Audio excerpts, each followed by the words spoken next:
Sup everyone, it's Wolfkaosaun. So with this Kakarot video, I wanted to give it more of a review type feel than my typical comedic videos. I mean, that's not to say there isn't going to be comedy, but I wanted to take a different approach with this video. I've always loved Dragon Ball Z, so I wanted to try something different with this. Anyway, hope you all enjoy the video. Dragon Ball Z Kakarot is an action RPG where you can fly around the world of Dragon Ball and then beat the piss out of people. You start the game off as Goku. I mean, obviously, I don't know why I'm telling you that. He's in the freaking box art. And just like every other RPG in the entire world, you do some tutorial type missions like walking and flying. Once that's all said and done, you can finally go do the big fight with Raditz.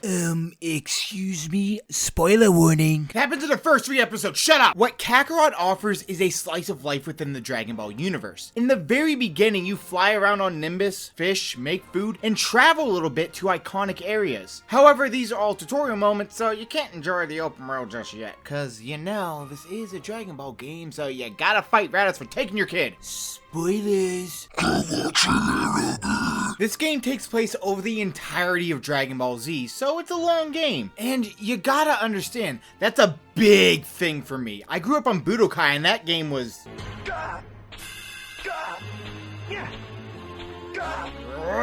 So there weren't many games that really took place over the entirety of Dragon Ball Z, just sections of the series. The first Budokai only went up to the Cell Saga. Budokai 2 had this weird board game type thing with loads of what if moments. They were kind of cool, I guess. Dragon Ball GT Final Bout, dumb card game on the Game Boy Color. You had the Legacy of Goku trilogy on the Game Boy Advance, and I'm still confused as to why Goku had trouble killing wolves. And why does the third game call itself Dragon Ball Z Boo's Fury? That makes no sense! So the pickings were slim to say the least. Now we're in 2020, and some other Dragon Ball Z games have all the sagas included, but Kakarot tells the story in such a different way. The atmosphere and presentation that Kakarot brings to the table is unlike any other game before it. The world truly brings everything together. It's gorgeous and you're gonna have nostalgic moments while you travel all over it. I remember being a kid and just wanting to fly around this magical place, and I finally get to do just that. Except now I'm in my 20s and I just realized that I never did end up dyeing my hair blonde like a Super Saiyan.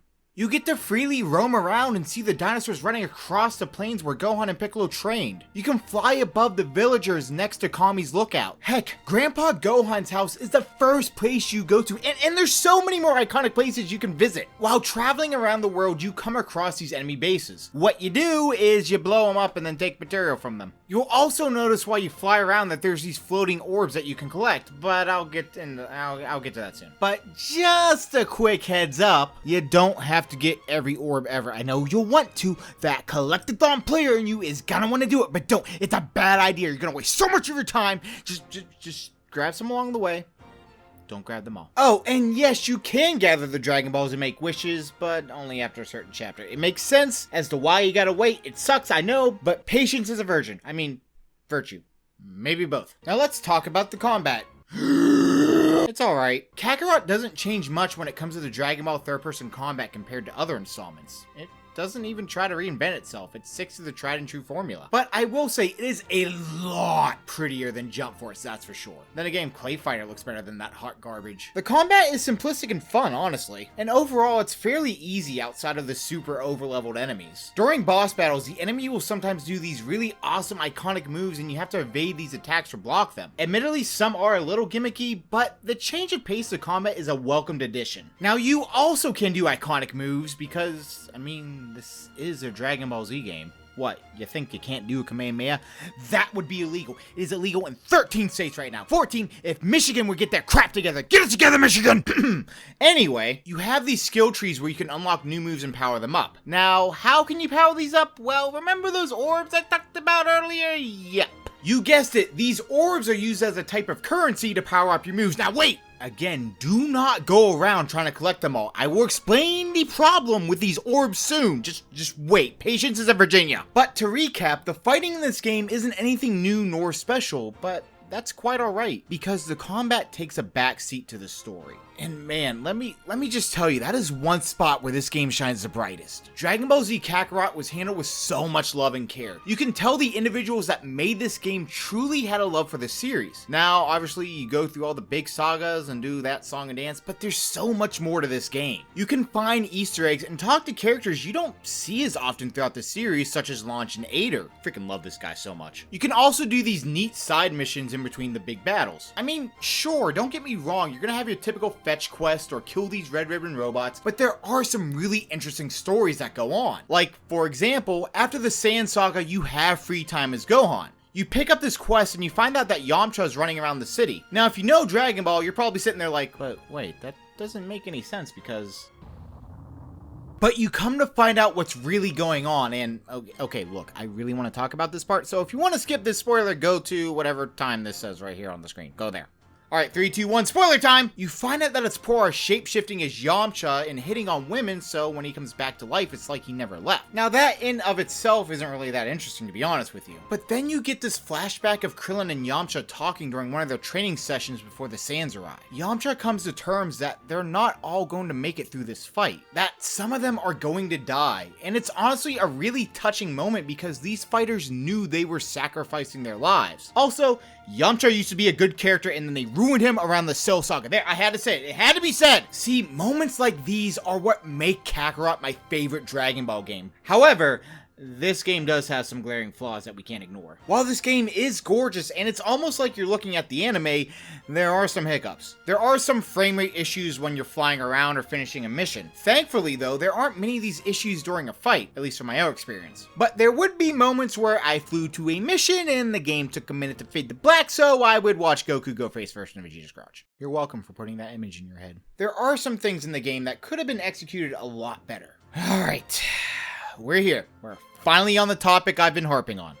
The orbs. As I said earlier, like, 37 times or something, there's not really a point of running around and collecting them all, or even most of them, because battles give you a bunch of them, and then story missions give you a buttload of them. Now, you're probably sitting there wondering, what amount is a buttload? Well, let me explain that crap. You could fly around and gather like 100 blue orbs, but it's gonna take a big chunk of your time to do that. The alternative is you could fight an enemy, kill them within 30 seconds, and then what do you know, you get 500 orbs right then and there. I understand the idea of these orbs being around the world is to push you towards exploring, but there's very little incentive to since it feels like a waste of time to collect them. It didn't stop me from exploring these landscapes, but I did quit going after these orbs by the Frieza saga. So you know what else they give you a buttload of? Experience points. So in many RPGs, you typically run around the world and battle enemies to get stronger so you can take on the boss. But I'll be honest, Kakarot misses that mark. You don't really feel like you're progressing or getting stronger because these battles give you very little experience points. Let's say you get about 1,000 to 3,000 experience points per battle. Meanwhile, a story battle, however, is gonna give you, let's say, 478,942 experience points. I know that sounds like an exaggeration, but that's really what happens, and the points make no sense, alright? It feels like they're just keyboard mashing and whatever numbers come up, there you go, there's your experience, congrats, you did it. Like, just make the number smaller. I'm gonna be 100% honest right here. Not one time during my entire playthrough did I ever know how many experience points I needed to level up. Not one time! So the leveling system doesn't really work too well in this department, nor does cooking. It gives you stat boosts, but you really don't notice them. You could go the entire game without eating for stat boosts and not miss out on anything. I literally only ate to get the PlayStation trophies. Yep.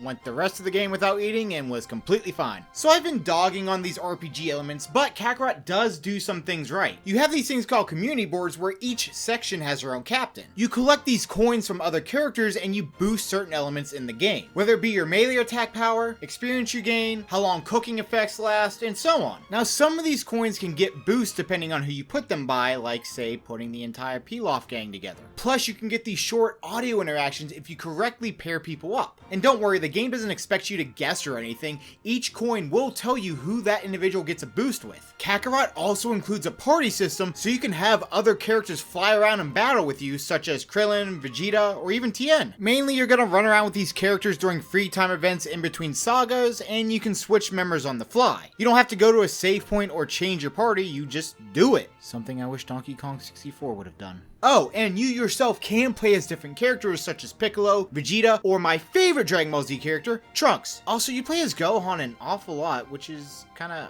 off-putting at first because the game is called Kakarot, but that's just being nitpicky. The cutscenes are beautifully done, and while there are some differences between the anime and Kakarot, it's still loyal to the source material. Speaking of source material, the absolute best part about this game to me is the Z Encyclopedia. While roaming around the world, you can pick up these Polaroid photos of events through the Dragon Ball series, and it's really like looking back on fond memories. Many of these pictures are from the Dragon Ball anime, and it certainly adds a ton of nostalgia for us longtime fans. The Z Encyclopedia also has facts about every enemy you face, secrets about characters, and even some never before told tidbits from Akira Toriyama himself. And that love they poured into this Z Encyclopedia even pours out into the world itself. I mean, you can finally find out why these anthropomorphic creatures exist and why you don't see them anymore. There's plenty of other secrets to unfold, and I honestly just wanted 100% complete this game the more I played it. It is a meaty game, but it's worth every second. It may not be the most polished nor have the best combat compared to other Dragon Ball games, but the behind the scenes moments and character this game has made me feel like a kid again. Look, if you're a fan of Dragon Ball Z, you need to play this game. I can't recommend this game to everyone, but I think if you really love the Dragon Ball series, you need to give this a shot. Hey guys, thank you so much for watching this video. I really appreciate all of you. Be on the lookout for a new video coming out within the next 2 weeks. I want to give it a shout out to some patrons like Cloud Connection, who just surpassed 1,000 subscribers, and he makes great content. Go watch him right now. Go do it. My friend Jordan, who I've done quite a few streams with, and I can't wait to do more with you. Thank you. Louis for always supporting my habit of buying terrible video games. Look, I do it, and thank you for helping me do it. Lisa for supporting my chaotic ideas and just kind of feeding into it. And Josiah, thank you so much for being here since day one. I appreciate you so much. And again, thank all of you for watching this. I cannot express it enough. Thank you so much for watching this, and I'll see you all in the next video.